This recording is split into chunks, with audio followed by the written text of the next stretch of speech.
Yang minat obat sesak, ini cara meruqyah, tangan bersyahadat, wa idza maridtu fahuwa yashfin.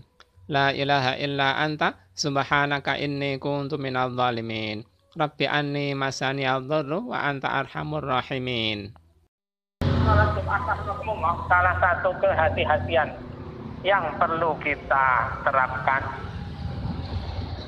Dalam kesempatan ini saya ingin berpesan bahwa pada masa pandemik ini kita jangan sampai terlalu capek, jangan kecapean. Beberapa sahabat kita, kerabat kita kemarin tempo hari sepekan sakit meninggal. Sebelum sakit itu kecapean.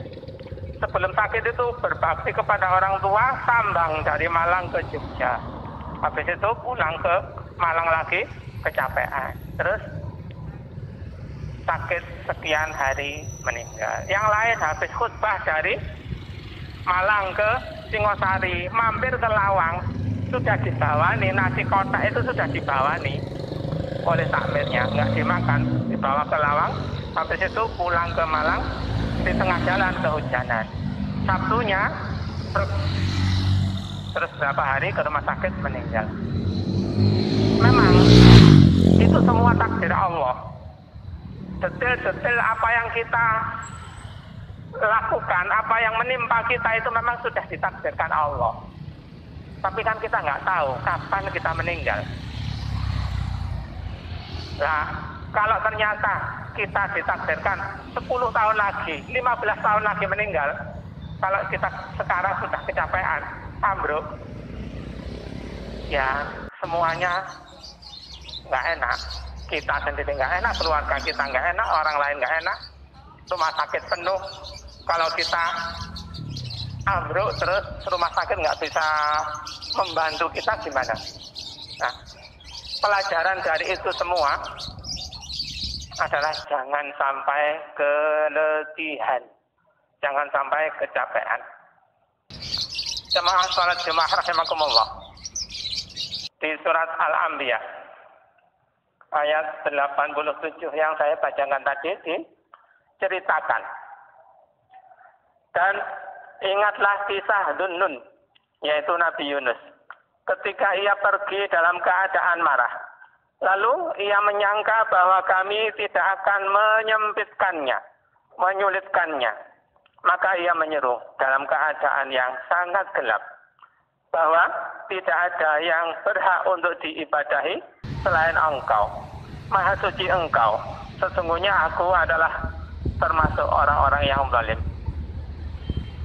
Jemaah salat Jumat rahimakumullah, penyesalan disampaikan kepada Allah berulang-ulang, berkali-kali, mungkin berpuluh beratus kali.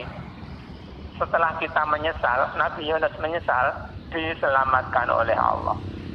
Dalam keadaan marah, pergi meninggalkan kaumnya. Seharusnya beliau ngomong kaumnya, tapi karena marah kepada kaumnya yang kurang manut itu, beliau pergi dan dihukum oleh Allah.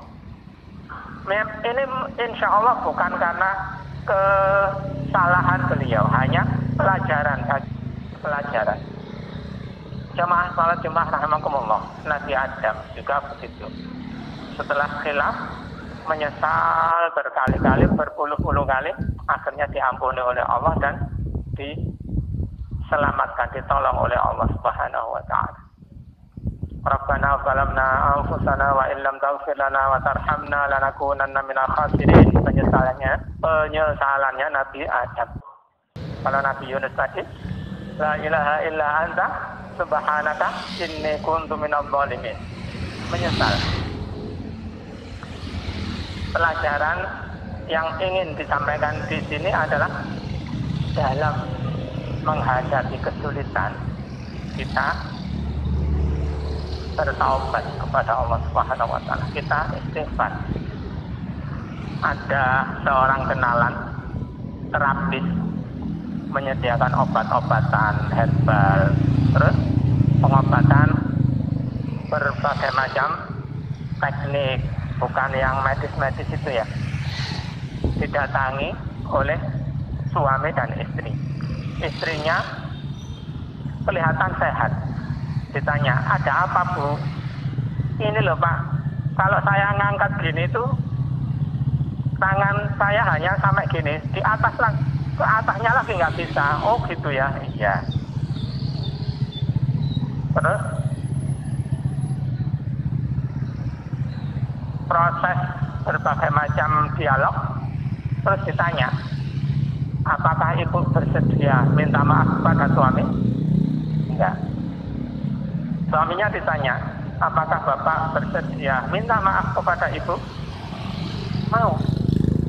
Ibunya ditanya lagi, apakah ibu bersedia memaafkan suami? Enggak. Nah, ditanya-tanya lagi, akhirnya dibilangi, apakah ibu mau mohon ampun kepada Allah? Mau. Baiklah, silakan. Habis itu istighfar berkali-kali, tapi dengan nada biasa. Apa yang ibu rasakan? Nggak ada apa-apa, nggak ada perkembangan apa-apa. Iya Bu, lah sampean istighfarnya biasa saja, nggak ada perasaan menyesal, nggak ada perasaan yang mendalam mengingat dosa-dosa ibu yang lalu.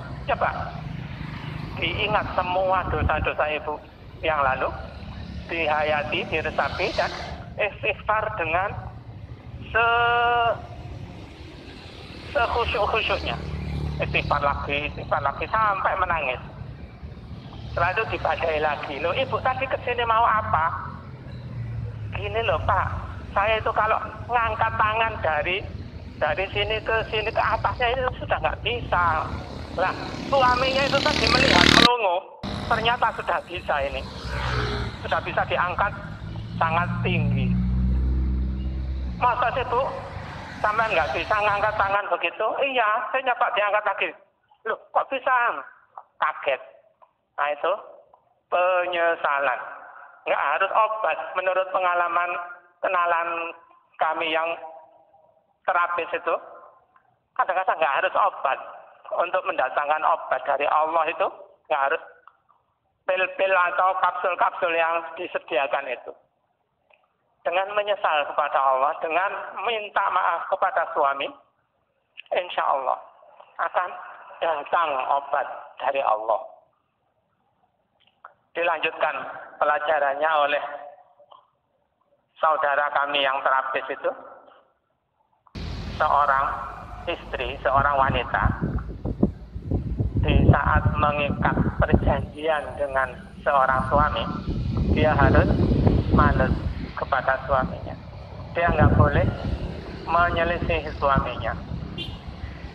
Apapun, siapapun suaminya, siapapun wanita itu, harus berada di atas relnya.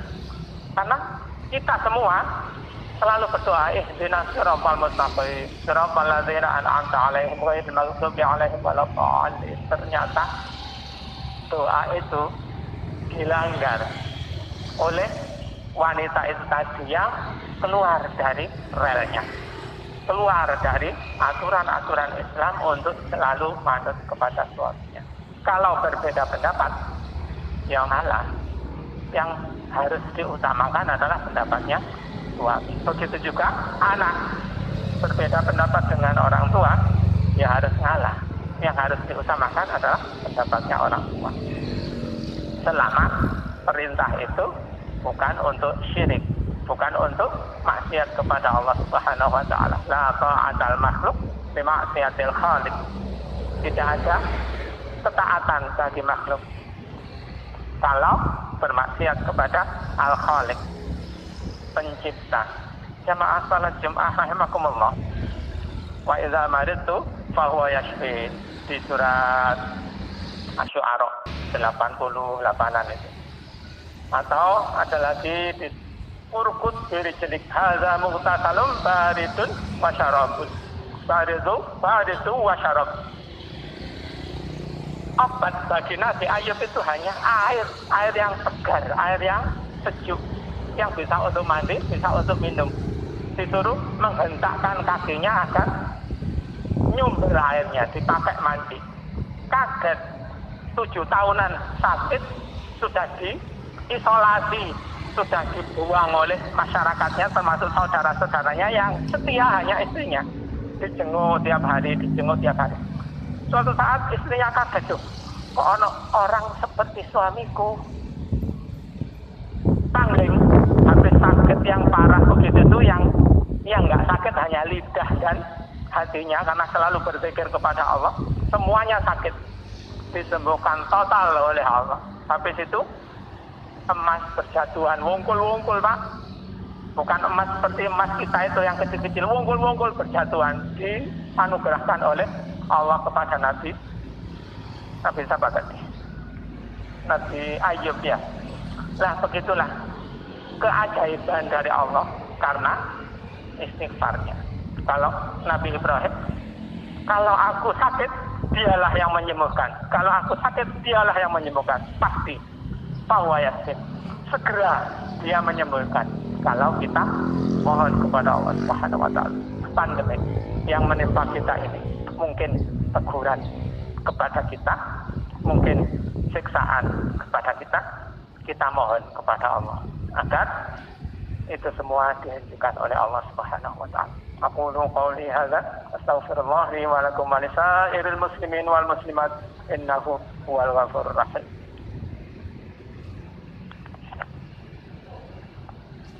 Jamaah salat Jumat rahimakumullah. Kita ingat ikar ya, dokar.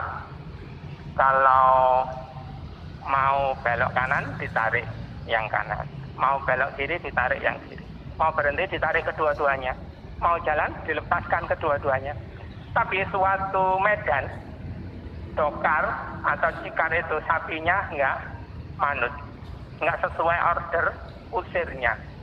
Akhirnya usirnya nyaut pecutnya itu jelas, tapi nggak dipukulkan ke binatangnya, di sampingnya jebles cetar masih nggak manut, baru dipukulkan ke binatangnya, ke sapinya atau kudanya.